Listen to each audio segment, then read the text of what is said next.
Call చేశాడు, పెనం పెట్టి కాల్ చేశాడు సార్. పెనం పెట్టి కాల్ ఈ ఫోటోలు ఇదంతా మీ మ్యారేజ్ ఆల్బమా? ఇదంతా మా మ్యారేజ్ ఆల్బమ్ సార్.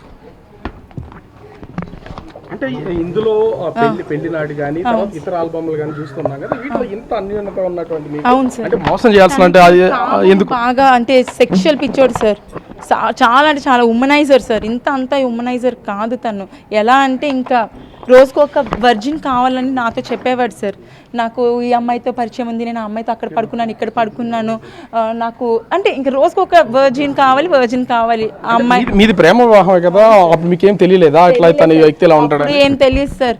నా పాపకు మొన్న సీరియస్ అని మెడికవర్లో ఫోన్ చేసిన రోజు కూడా రాలేదు సార్. ఐసీయూలో ఉంది పాప, త్వరగా రా అన్న రాలేదు సార్. అవన్నీ పక్కన పెడితే కొన్నాళ్ళుగా నేను ఎక్కడున్నాడు ఏంటి, ఎందుకు ఆఫీస్లో సస్పెండ్ అయ్యాడని నాకు తెలిసింది సార్. ఆఫీస్లో సస్పెండ్ అవ్వడం ఏంటి, ఆఫీస్కి వెళ్ళట్లేదని తెలిసింది సార్. ఆఫీస్కి ఎందుకు వెళ్ళట్లేదని నేను కనుక్కున్న రోజు ఈ అమ్మాయిని పెళ్లి చేసుకొని ఈ 40,000 రెంట్ అపార్ట్మెంట్లో ఎలా ఉంటున్నాడు నాకు అర్థం అవ్వట్లేదు సార్. ఆఫీస్కి వెళ్ళక ఏమీ చేయక ఉదయం అంతా పడుకుని ఉంటాడంట సార్. మాకు వాచ్మెన్ వాళ్ళు ఇచ్చిన సమాచారం ప్రకారం వాళ్ళు ఉదయాన్నంతే పడుకుని ఉంటారు, తెల్లారు లెగిసి ఉంటారు, రాత్రి లెగిసి తెల్లారు లెగిసి ఉంటారు, మళ్ళీ ఉదయాన్నే పడుకుంటారు, మళ్ళీ ఈవినింగ్ 7కి 8కు బయటకు వెళ్తారు. ఇదే నాకు తెలుసు సార్. ఇంకా ఈ చూస్తున్నా ఎప్పుడైతే మ్యారేజ్ అయిపోయిందని నేను కన్ఫర్మ్ చేసుకున్నాను సార్, ఆ రోజు ఇంకా బయటకు వచ్చేయాలని నేను ఫిక్స్ అయ్యాను సార్. ఈ ఒక్క ఆమెన పెళ్లి చేసుకున్నారనా లేకపోతే ఇంకా వేరే ఎవరితోనైనా పెళ్లి చేసుకుని ఉండొచ్చా? మీకు ఏమైనా డౌట్స్ ఉన్నాయా? ఇల్లీగల్ అఫైర్స్ అయితే కుప్పలు ఉన్నాయి సార్. దాని ప్రతి ఒక్క ఎవిడెన్స్ నా దగ్గర ఉంది సార్. అడిగినందుకు నన్ను రాచి రంపాలు పెట్టి కొట్టి చంపేసేవాడు సార్. ఇప్పుడు నేను రెడ్ హ్యాండెడ్గా వెళ్ళి పట్టుకున్నప్పుడు వాళ్ళిద్దరు కలిసి పడుకుని ఉన్నారు సార్. ఇల్లీగల్ అఫైర్స్ ఉన్నాయని చెప్పినట్టు మీరు ఎందుకు మరి ఇంతకాలం వెయిట్ చేస్తూ వచ్చారు? ఇంతకాలం సార్ ఇప్పుడు ఇలాంటి ప్రూఫ్ ఉంది కాబట్టే కదా సార్ మీడియా కూడా నాకు సపోర్ట్ చేయడానికి వచ్చింది. ఇప్పుడు నేను ఊరికే నా మాటతోని ఏ కోర్టులో చెప్పినా పోలీస్ స్టేషన్లో చెప్పినా సరే ఎవరైనా ఒప్పుకుంటారా సార్? ఎవరైనా పోనీ ఓకే అది రైట్ అని ఒప్పుకుంటారా? ఎవరికైనా కావాల్సిన ప్రూఫే సార్. నేను రెడ్ హ్యాండెడ్గా పట్టుకున్నాను కాబట్టి అతనికి సంబంధించి మీకు ఒకటే చెప్తున్నాడు, ఏ విధమైనటువంటి ఇబ్బంది లేదు, నాకు ఇది రోజు మామూలే, వాళ్ళు కేవలం నా మీద అలిగేషన్ చేస్తున్నారు, నేను అసలు ఎలాంటి తప్పు చేయలేదని చెప్తున్నాడు సార్. మీకు ఒక్క విషయం చెప్తాను, ఏ ఆడపిల్ల ఒక పాప ఉండి ఫ్యామిలీని ఇలా రోడ్డు మీద బజార్లో పెట్టుకుని, నేను ఒక వెల్ రెప్యూటెడ్ ఫ్యామిలీ నుంచి వచ్చాను సార్.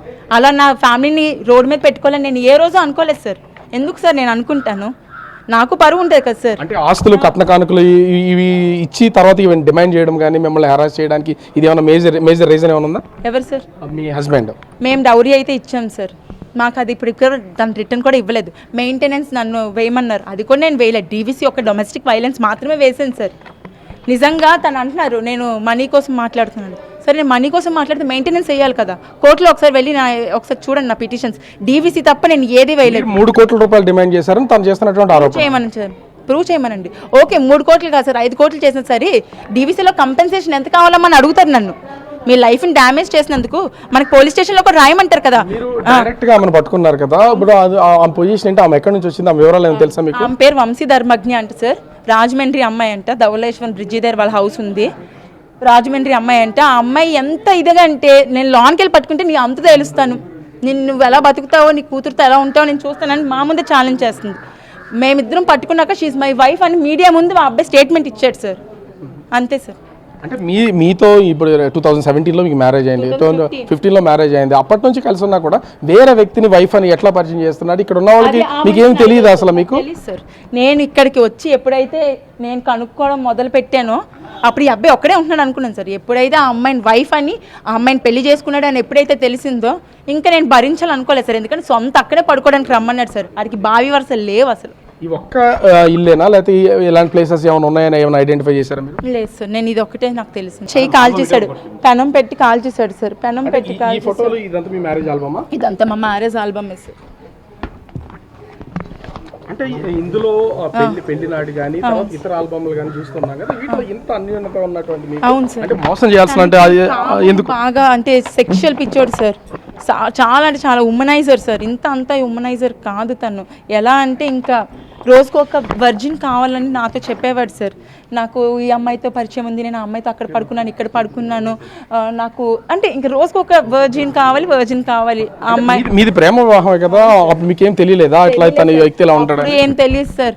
నా పాపకు మొన్న సీరియస్ అని మెడికవర్లో ఫోన్ చేసిన రోజు కూడా రాలేదు సార్. ఐసీయూలో ఉంది పాప, త్వరగా రా అన్న రాలేదు సార్. అవన్నీ పక్కన పెడితే కొన్నాళ్ళుగా నేను ఎక్కడున్నాడు ఏంటి, ఎందుకు ఆఫీస్లో సస్పెండ్ అయ్యాడని నాకు తెలిసింది సార్. ఆఫీస్లో సస్పెండ్ అవ్వడం ఏంటి, ఆఫీస్కి వెళ్ళట్లేదని తెలిసింది సార్. ఆఫీస్కి ఎందుకు వెళ్ళట్లేదని నేను కనుక్కున్న రోజు ఈ అమ్మాయిని పెళ్లి చేసుకొని పెళ్లి చేసుకొని ఈ 40,000 రెంట్ అపార్ట్మెంట్లో ఎలా ఉంటున్నాడు నాకు అర్థం అవ్వట్లేదు సార్. ఆఫీస్కి వెళ్ళక ఏమీ చేయక ఉదయం అంతా పడుకుని ఉంటాడండి సార్. మాకు వాచ్మెన్ వాళ్ళు ఇచ్చిన సమాచారం ప్రకారం వాళ్ళు ఉదయాన్నంతే పడుకుని ఉంటారు, తెల్లారు లెగిసి ఉంటారు, రాత్రి లెగిసి తెల్లారు లెగిసి ఉంటారు, మళ్ళీ ఉదయాన్నే పడుకుంటారు, మళ్ళీ ఈవినింగ్ 7కి 8కు బయటకు వెళ్తారు. ఇదే నాకు తెలుసు సార్. ఇంకా ఈ చూస్తున్నాను ఎప్పుడైతే మ్యారేజ్ అయిపోయిందని నేను కన్ఫర్మ్ చేసుకున్నాను సార్, ఆ రోజు ఇంకా బయటకు వచ్చేయాలని నేను ఫిక్స్ అయ్యాను సార్. ఈ ఒక్క ఆమె పెళ్లి చేసుకున్నారనా లేకపోతే ఇంకా వేరే ఎవరితోనైనా పెళ్లి చేసుకుని ఉండొచ్చా? మీకు ఏమైనా డౌట్స్ ఉన్నాయా? ఇల్లీగల్ అఫైర్స్ అయితే కుప్పలు ఉన్నాయి సార్. దాని ప్రతి ఒక్క ఎవిడెన్స్ నా దగ్గర ఉంది సార్. అడిగినందుకు నన్ను రాచి రంపాలు పెట్టి కొట్టి చంపేసేవాడు సార్. ఇప్పుడు నేను రెడ్ హ్యాండెడ్గా వెళ్ళి పట్టుకున్నప్పుడు వాళ్ళిద్దరు కలిసి పడుకుని ఉన్నారు సార్. ఇల్లీగల్ అఫైర్స్ ఉన్నాయని చెప్పినట్టు మీరు ఎందుకు మరి ఇంతకాలం వెయిట్ చేస్తూ వచ్చారు? ఇంతకాలం సార్ ఇప్పుడు ఇలాంటి ప్రూఫ్ ఉంది కాబట్టే కదా సార్ మీడియా కూడా నాకు సపోర్ట్ చేయడానికి వచ్చింది. ఇప్పుడు నేను ఊరికే నా మాటతోని ఏ కోర్టులో చెప్పినా పోలీస్ స్టేషన్లో చెప్పినా సరే ఎవరైనా ఒప్పుకుంటారా సార్? ఎవరైనా పోనీ ఓకే అది రైట్ అని ఒప్పుకుంటారా?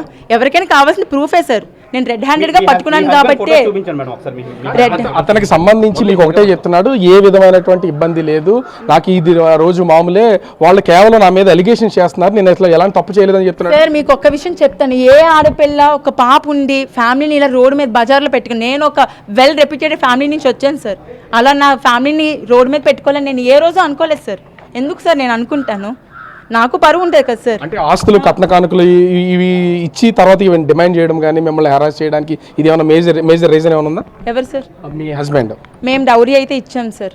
మాకు అది ఇప్పుడు దాని రిటర్న్ కూడా ఇవ్వలేదు. మెయింటెనెన్స్ నన్ను వేయమన్నారు, అది కూడా నేను వేయలేదు. డీవీసీ ఒక డొమెస్టిక్ వైలెన్స్ మాత్రమే వేసాను సార్. నిజంగా తను అంటున్నారు నేను మనీ కోసం మాట్లాడుతున్నాను. సరే నేను మనీ కోసం మాట్లాడితే మెయింటెనెన్స్ వేయాలి కదా. కోర్టులో ఒకసారి వెళ్ళి ఒకసారి చూడండి నా పిటిషన్స్. డీవీసీ తప్ప నేను ఏది వేయలేదు. 3 కోట్ల రూపాయలు డిమాండ్ చేశారని తను చేస్తున్నటువంటి ఆరోపణ చేయమని సార్, ప్రూవ్ చేయమనండి. ఓకే 3 కోట్లు కాదు సార్, 5 కోట్లు చేసిన సరే డీవీసీలో కంపెన్సేషన్ ఎంత కావాలమ్మని అడుగుతారు నన్ను. మీ లైఫ్ని డ్యామేజ్ చేసినందుకు మనకి పోలీస్ స్టేషన్లో కూడా రాయమంటారు కదా. డైరెక్ట్ గా ఆమెను పట్టుకున్నారు కదా, ఇప్పుడు ఆ పొజిషన్ ఏంటి, ఆమె ఎక్కడి నుంచి వచ్చింది, ఆమె వివరాలు ఏమైనా తెలుసా మీకు? ఆమె పేరు వంశీ ధర్మజ్ఞ అంట సార్. రాజమండ్రి అమ్మాయి అంట. ధవళేశ్వరం బ్రిడ్జి దగ్గర వాళ్ళ హౌస్ ఉంది. రాజమండ్రి అమ్మాయి అంట. ఆ అమ్మాయి ఎంత ఇదిగా అంటే నేను లాన్కి వెళ్ళి పట్టుకుంటే నీ అంత తెలుస్తాను, నువ్వు ఎలా బతుకుతావో నీ కూతురుతో ఎలా ఉంటావో నేను చూస్తానని మా ముందే ఛాలెంజ్ చేస్తుంది. మేమిద్దరం పట్టుకున్నాక షీఈ్ మై వైఫ్ అని మీడియా ముందు మా అబ్బాయి స్టేట్మెంట్ ఇచ్చాడు సార్. అంతే సార్. అంటే మీతో ఇప్పుడు 2017లో మీకు మ్యారేజ్ అయింది, 2015లో మ్యారేజ్ అయింది. అప్పటి నుంచి కలిసి ఉన్నా కూడా వేరే వ్యక్తిని వైఫ్ అని ఎట్లా పరిచయం చేస్తున్నాడు? ఇక్కడ ఉన్న వాళ్ళకి మీకు ఏం తెలియదు అసలు? మీకు తెలియదు సార్.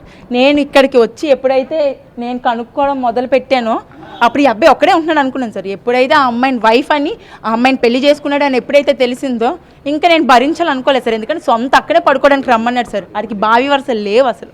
ఈ ఒక్క ఇల్లేనా లేకపోతే ఇలాంటి ప్లేసెస్ ఏమైనా ఉన్నాయని ఏమైనా ఐడెంటిఫై చేశారా మీరు? లేదు సార్, నేను ఇది ఒకటే నాకు తెలిసింది. ఇంతకు ముందు నువ్వు కూడా నాకు తెలియదు ఎక్కడ ఉన్నాడు. For more videos like this, subscribe Big TV channel.